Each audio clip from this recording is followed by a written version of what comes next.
Alléluia, alléluia, alléluia, alléluia, alléluia, alléluia, alléluia.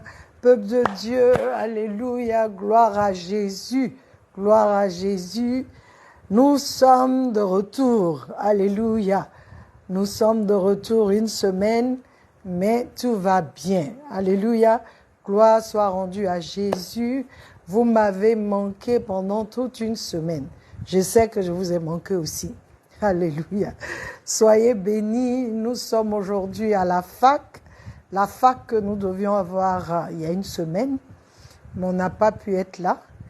Mais aujourd'hui, le Seigneur a permis que nous soyons là pour pouvoir faire l'émission.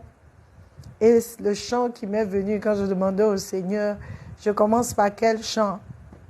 Il dit, Jésus s'est levé, Satan est terrassé. Emmanuel s'est levé, Satan est terrassé. Le roi de gloire s'est levé, Satan est terrassé. Le Tout-Puissant s'est levé, Satan est terrassé. Alléluia, alléluia, alléluia, alléluia, alléluia, alléluia, alléluia, alléluia.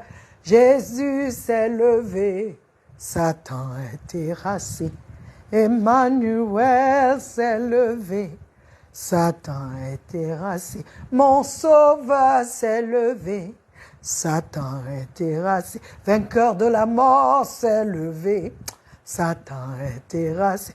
Tout-puissant s'est levé, Satan est terrassé. Alléluia, alléluia, alléluia, alléluia, alléluia, alléluia, alléluia, alléluia, alléluia, alléluia, alléluia, alléluia. Peuple de Dieu, notre Dieu s'est levé. Il y a longtemps, il s'est levé. Satan est terrassé il y a longtemps. Ce n'est pas maintenant, hein? Ça a été fait. Je voudrais encourager quelqu'un. Mets ta confiance dans le Seigneur. Mets ta confiance en lui. Et que la parole en toi te remplisse. Que la parole en toi ne soit pas seulement une information. Que ce soit cette vie-là. La Bible dit, la parole de Dieu est vie et esprit. Esprit et vie. Il faut que la parole soit esprit et vie en toi.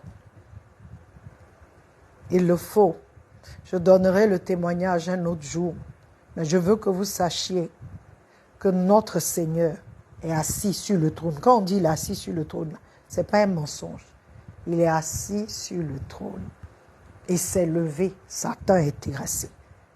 Hier, aujourd'hui, demain, pareil. Il ne peut rien faire contre les enfants de Dieu.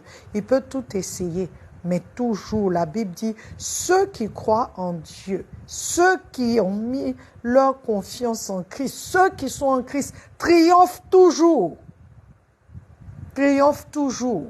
Et ma maison et moi, nous triompherons toujours. Alléluia.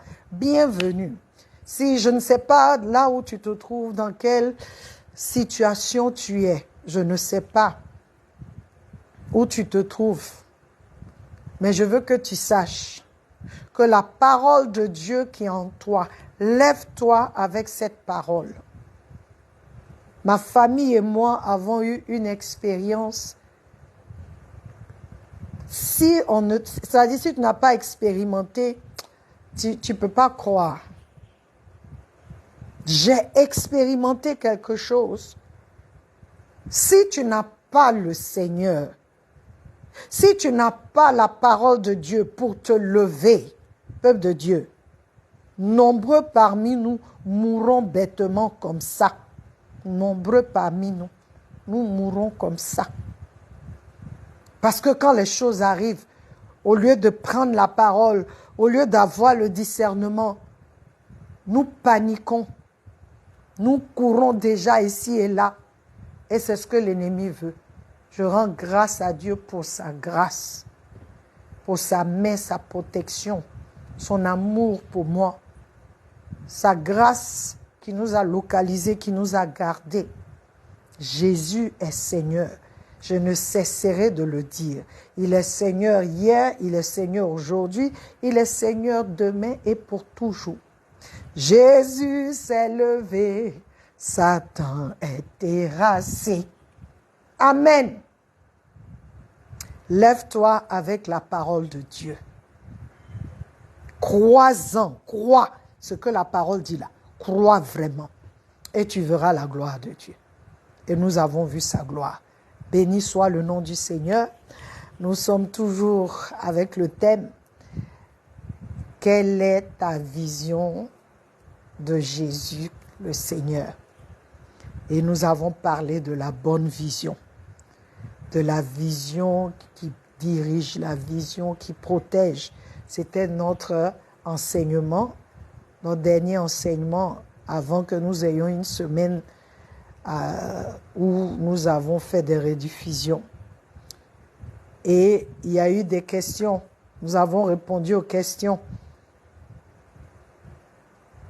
Aujourd'hui, nous voulons donner la réponse aux questions qui nous ont été posées.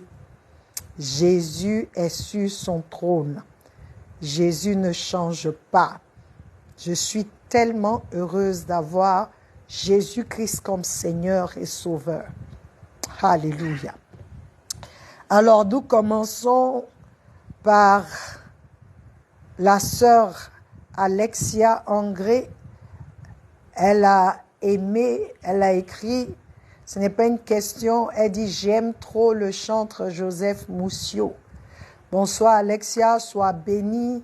Nous avons transmis ton message au chantre et il dit que Dieu te bénisse.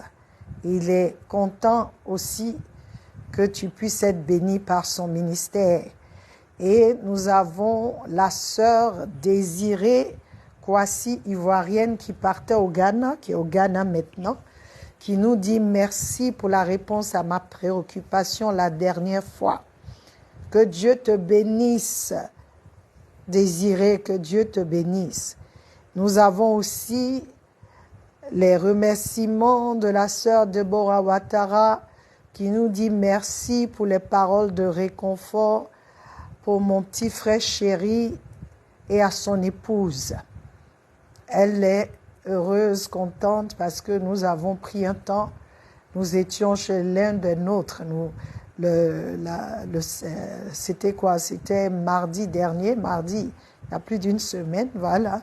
Nous étions là-bas où nous avons fait l'enseignement sur la vision qui protège. Nous étions chez l'un de nos frères qui passe des moments difficiles, mais Dieu le réconforte et nous sommes allés pour le réconforter. Et elle nous dit merci pour cela. Amen, amen. Alors nous allons commencer avec la première question qui dit concernant la protection, j'ai une question. Si l'expulsion du paradis est une sanction pour avoir mangé le fruit, comment expliquez-vous que Caïn, qui a tué son frère, soit seulement marqué d'un signe qui le protège? Hakim Angré Nouveau Chu. Bonsoir Hakim, j'aime le nom Hakim. Bonsoir, sois béni. Je vois que toi, en tant qu'homme, tu as déjà porté un jugement sur le jugement de Dieu. Car d'après toi, le fait d'avoir mangé le fruit est moins grave que celui qui a tué son frère. Dieu, Hakim, Dieu est le seul vrai, juste juge. Il est le seul capable de nous dire pourquoi un tel jugement. Ne dis pas le fruit comme si c'était un simple fruit. Ça, c'est un. Et de deux, Dieu leur a interdit de manger ce fruit. Il a interdit. Il leur a dit de ne pas manger. Il dit, si vous mangez, il y aura une sanction. Le fruit qu'ils ont mangé n'est pas un simple fruit. C'est le fruit de l'arbre de la connaissance du bien et du mal. Et c'est une connaissance qui devrait venir de Dieu seul, Hakim. Mais ils ont acquis cette connaissance sans Dieu. Genèse 2, 17, je te lis ça. Quand Dieu leur disait tout ce qu'ils pouvaient manger, il dit, mais de l'arbre de la connaissance du bien et du mal, tu n'en mangeras pas. Car au jour où tu en mangeras, tu mourras certainement. Dieu avait déjà donné la sanction qu'il fallait. Tu ne manges pas ça. Si tu manges, tu vas mourir. Ils ont désobéi et ont préféré suivre la voie du diable de leur propre gré. Pareil pour Caïn. Dieu lui a dit de faire attention, car le péché était à sa porte. Genèse 4, 7. Il dit, si tu fais bien, ne seras-tu pas accepté? Si tu vas dans Genèse 4, quand tu commences, tu vois que Caïn et son frère ont fait des offrandes à Dieu. Mais la Bible dit que Dieu a rejeté Caïn et il a rejeté son offrande. Mais Dieu a accepté Abel et il a accepté l'offrande d'Abel. Donc Caïn était jaloux, envieux. Le péché était déjà rentré dans le monde. Donc Caïn était fâché. Et Dieu qui vient au verset 7 lui dire, si tu fais bien, ne seras-tu pas accepté? Ça veut dire que Caïn a mal fait. Dieu dit, si tu fais bien, tu seras accepté. C'est parce que ton frère a bien fait qu'il a accepté. Et si tu ne fais pas bien, le péché gît à ta porte.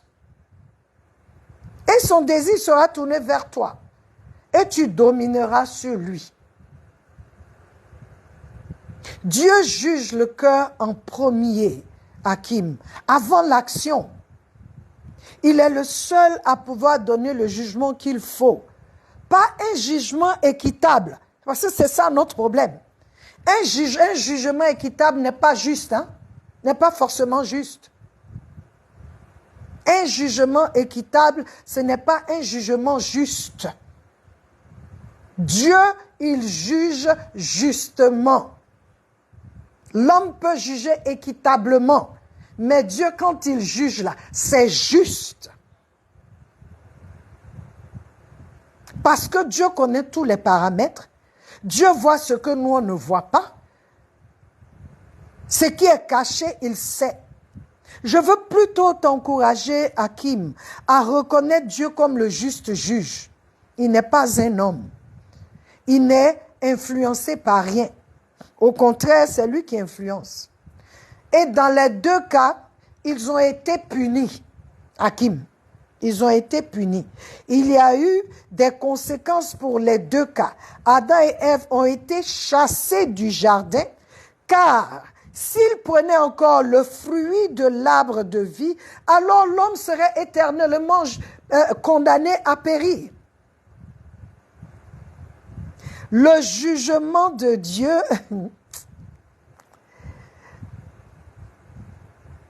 oui, le jugement de Dieu, Hakim, prend en compte la justice de Dieu, l'amour de Dieu et la miséricorde de Dieu.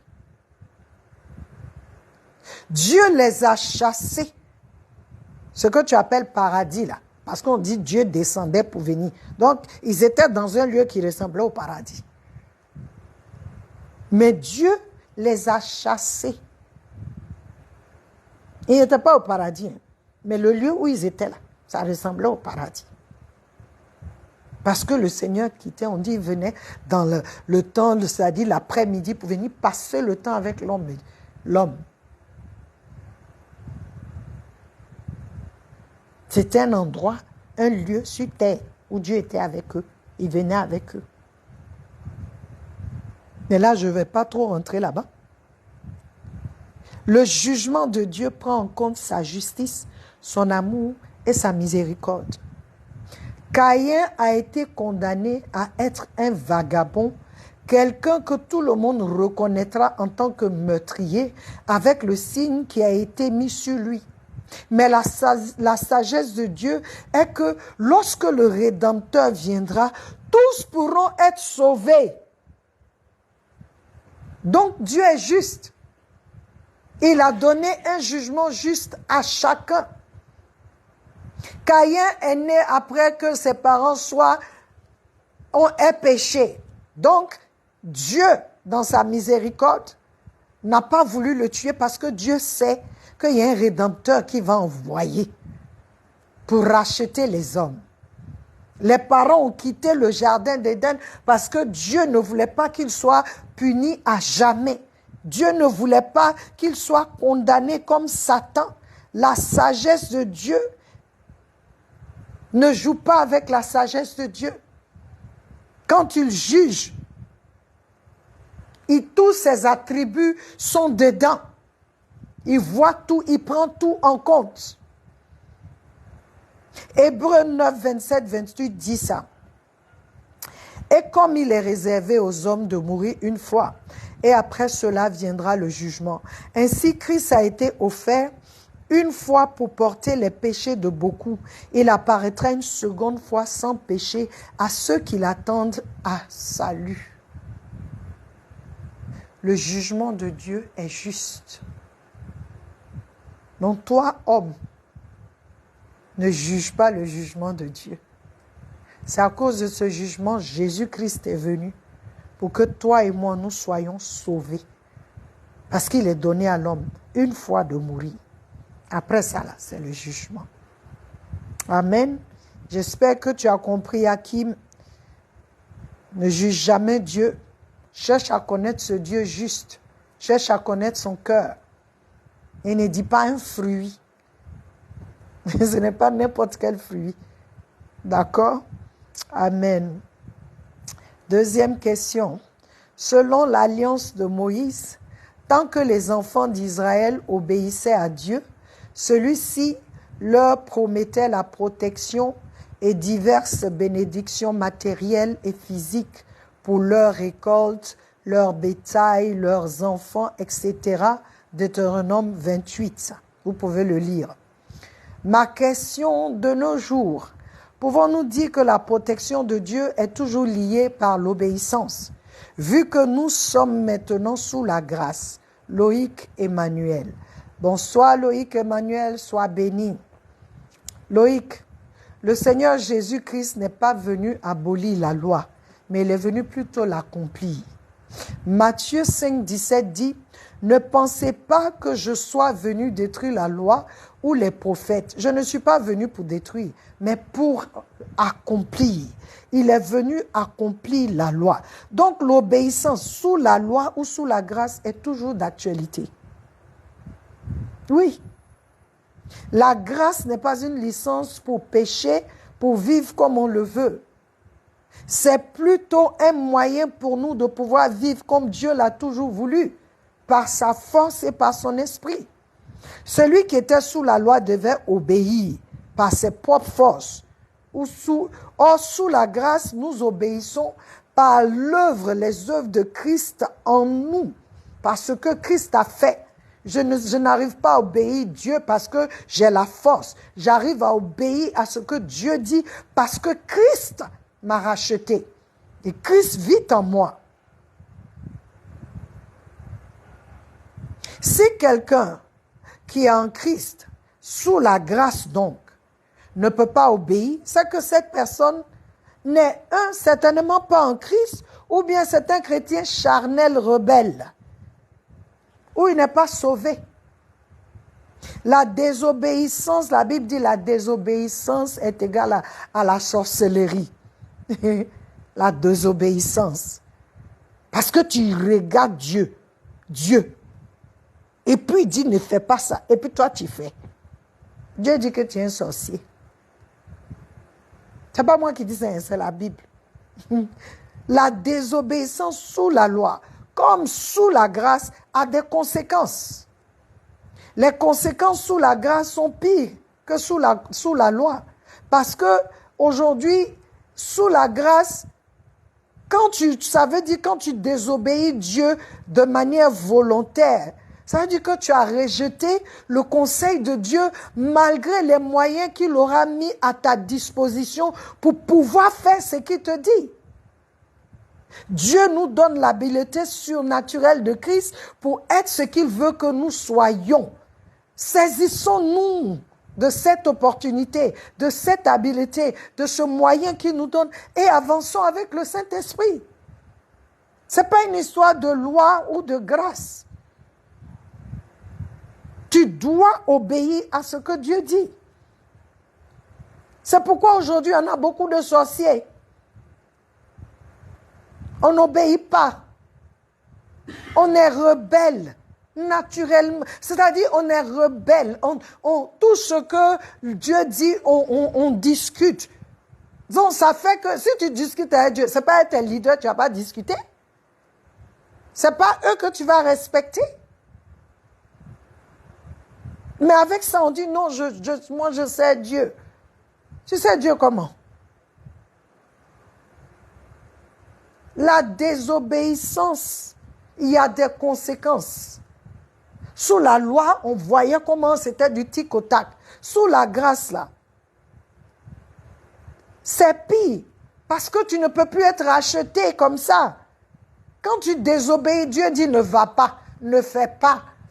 Mais tu rentres forcément. Mais il te laisse dedans, il y a la conséquence. Forcément, il y a la conséquence. Ça ne veut pas dire que tu t'en vas en enfer, mais tu vas juger, comme on dit là.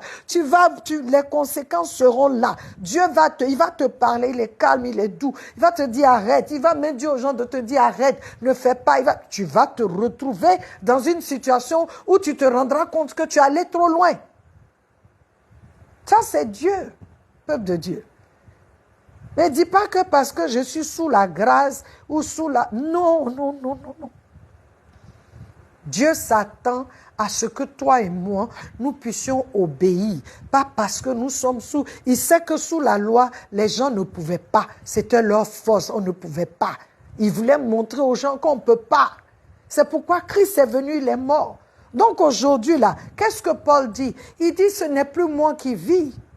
Il dit, c'est Christ qui vit en moi. La vie que je vis dans la chair, là, ce n'est pas ma vie, hein, c'est la vie du Fils de Dieu qui m'a aimé, qui est mort pour moi. Donc ça veut dire, tout ce que j'arrive à faire de bien, je ne peux pas m'enorgueillir parce que ce n'est pas moi, c'est Christ qui le fait en moi et au travers de moi. Pourquoi? Parce que j'ai laissé Christ vivre en moi, je ne suis pas rebelle. Mais si je me rébelle, il y a les conséquences. On n'a même pas besoin de dire certains mots. Il y a les conséquences qui viendront. Dieu n'est pas un Dieu bonbon. Un vrai Père discipline. Un vrai Père discipline. Donc quand tu n'es pas prêt à obéir, il y a une discipline. Quand tu ne veux pas la discipline, mais les conséquences sont là. D'accord, lui c'est Loïc Emmanuel. Donc Loïc, il faut obéir mon frère, obéir. Obéissons. Alors, je vais à la troisième question. Selon l'enseignement, j'ai une question. Dieu serait tout amour et pourtant toute la création n'est qu'une lutte permanente. Cela me terrifie. Anonyme France. Bonsoir Anonyme, sois béni. Vu de cet angle-là, ça terrifie vraiment. Ça fait peur. Parce qu'on a l'impression d'être dans une lutte. On a l'impression, oui, c'est ça, on est dans une lutte. On est dans une lutte, on a la lumière et les ténèbres. Et la lumière, si tu es dans la lumière, les ténèbres veulent te prendre. Si tu es dans les ténèbres, la lumière aussi, lui, pour que tu vois la vérité. Mais cette lutte, elle est terrifiante quand tu n'as pas Christ. Quand tu ne l'as pas. Oui, Dieu est amour. Ça, il n'y a même pas de discussion anonyme. Et je veux que tu saches, le fait que la création soit dans une lutte permanente, ce n'est pas du fait de Dieu, mais du fait de l'homme. Quand tu lis Genèse 3, c'est là où on a eu tous les problèmes. Nos ancêtres ont voulu manger le fruit du bien, le fruit de l'arbre de la connaissance du bien et du mal. Ils n'ont pas voulu apprendre de Dieu. Ils n'ont pas voulu connaître de Dieu. Ils ont été trompés. La femme a été séduite. L'homme, il savait, il a choisi. Il n'a pas voulu que la femme meure seule. Donc, il a mangé le fruit avec elle. Donc, c'est ce qui fait qu'aujourd'hui, on se trouve dans des problèmes. Sinon, quand tu lis Genèse 1, Genèse 2, la Bible te dit Dieu a créé le monde et Dieu était content. Il a vu que tout était bon, tout était parfait. Il n'y avait pas de lutte. Parce que l'Esprit de Dieu, l'homme était encore dans cette sphère-là où tout était harmonieux, tout allait bien parce qu'il suivait la voie de Dieu. Il faisait ce que Dieu voulait. Mais lorsque Satan est venu les séduire, il a donné tout le pouvoir que Dieu lui a donné pour régner sur la terre. Ce pouvoir est allé à Satan. Mais gloire à Dieu. J'aime Paul, il dit, « Ô misérable que je suis, qui peut me libérer de ce corps misérable? Qui peut ?» Il dit, « Mais grâce soit rendue à Dieu, car il a envoyé Jésus-Christ, son Fils. Il a envoyé le Sauveur, le Messie, le Rédempteur, qui a été prophétisé des années avant. Celui qui a été, la Bible dit qu'il a été immolé avant la fondation du monde. Ça dit Dieu, avant de faire, il a tout vu, mais il a prévu. Il a prévu dans sa sagesse. L'agneau avait été immolé déjà. Donc, on devait être racheté. Jésus-Christ est venu. Jésus-Christ est venu. Jésus-Christ a vaincu les ténèbres. Jésus-Christ est venu, il a payé le prix. Jésus-Christ est venu, il a fait ce que Dieu demandait. Il a payé notre dette. Oui, il a payé notre dette à la croix, à Golgotha. C'était pour toi, c'était pour moi, c'était pour quiconque croira à ce message, à ce que Dieu a fait, ce message de bonté de Dieu, ce message de bonne nouvelle, que le Messie est venu sauver le monde. Il dit, Dieu a tant aimé le monde qu'il a donné son Fils unique, afin que quiconque croit en lui ne périsse point, mais ait la vie éternelle. Jésus est venu afin que tu ne sois pas en train de lutter par tes propres forces. Tu ne sois pas en train de lutter par tes propres forces. Afin que tu puisses te lever et puis dire, quand tu vois les choses arriver, la Bible dit quoi? Que la création tout entière gémit. Elle attend la manifestation des fils de l'homme. Et puis il dit, la création a été assujettie, pas par sa faute. À cause de l'homme, elle a été assujettie aux ténèbres. Donc elle attend que les fils de l'homme, c'est-à-dire les vrais enfants de Dieu, se lèvent. Si tu es fils de Dieu anonyme, cette lutte n'est pas ta lutte. C'est le combat du Seigneur et il a vaincu.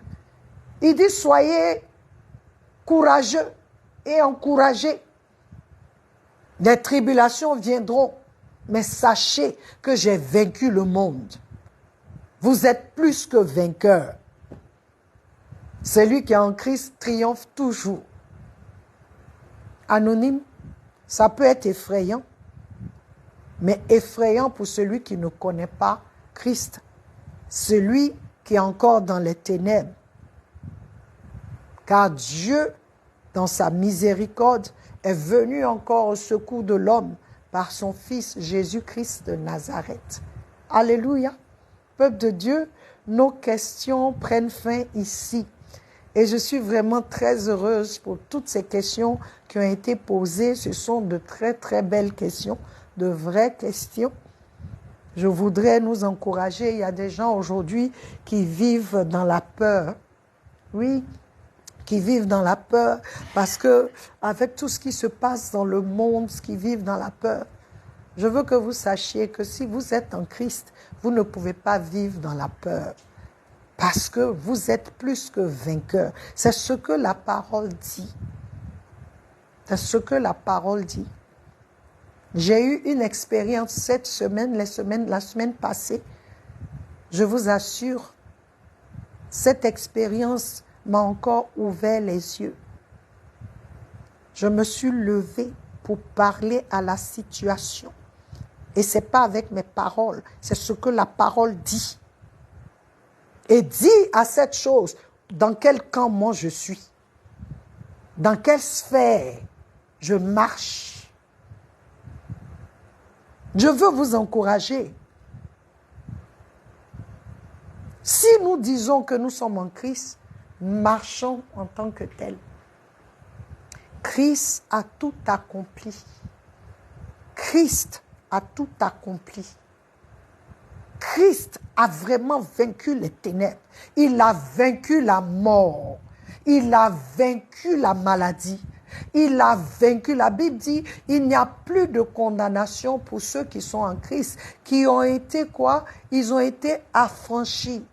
Ceux qui sont en Christ, l'esprit de vie en Christ nous a affranchis de la loi du péché et de la mort. Donc ça veut dire, toi et moi, que nous sommes dans une sphère où la mort n'a pas le droit de rentrer, où la maladie même n'a pas le droit. Donc quand la maladie vient, où la mort se présente, tu dois leur dire, vous vous êtes trompés de porte. Ici, là, c'est l'esprit de vie en Christ qui règne. Je suis le temple de Dieu. Tu es le temple de Dieu. Si tu es en Christ, il est temps que nous, les enfants de Dieu, nous nous levions.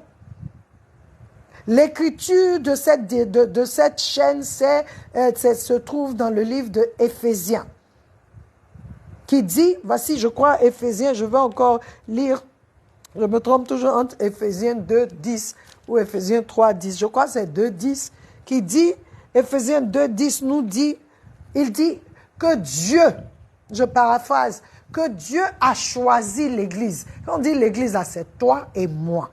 Il n'a pas choisi une autre institution. Il n'a pas choisi, si tu veux mettre la chrétienté dans la religion, il n'a pas choisi une autre religion. C'est l'Église que Dieu a choisie pour manifester sa sagesse infiniment variée. Sa sagesse infiniment variée aux puissances, aux principautés. C'est toi et moi, c'est-à-dire toi et moi, Dieu nous a choisis pour faire de nous des merveilles, des prodiges.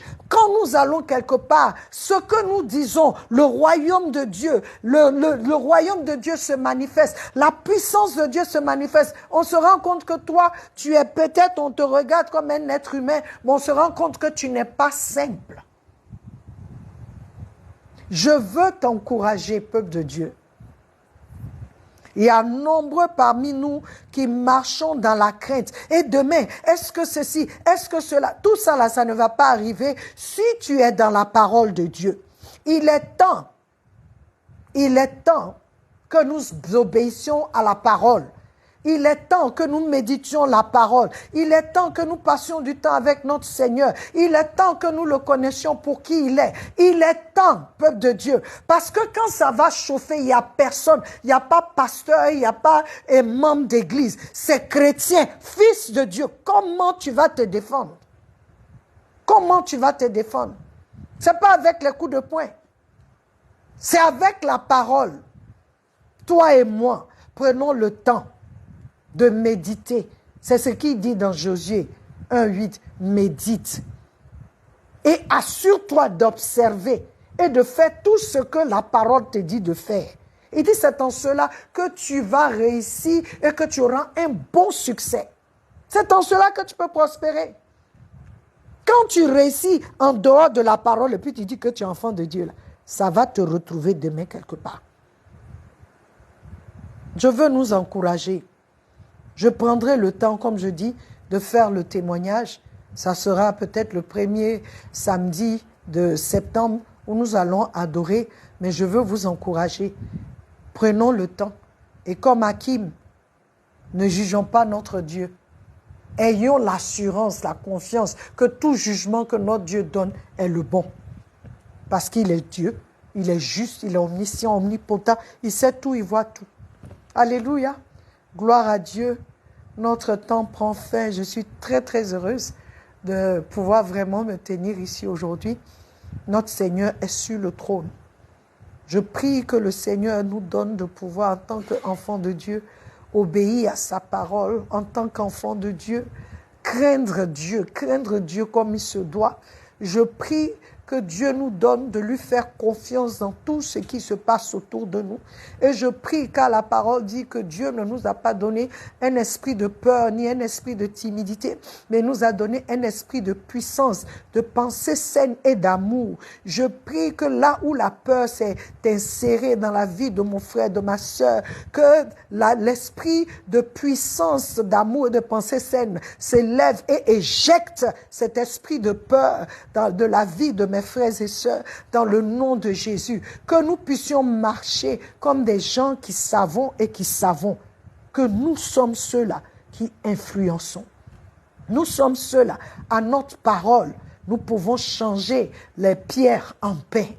Alléluia. Soyez bénis. Nous allons nous retrouver ici encore le mardi. C'est ça, Pierre Stéphane? Que le Seigneur vous garde, qu'il veille sur vous et que vous ayez un bon culte demain, culte d'adoration de Jésus, que vous ayez, le Seigneur encore vous parle et que vos différentes églises soient bénies et qu'elles restent dans la vérité au nom de Jésus. Je vous aime et Jésus vous aime plus. Soyez bénis. Amen.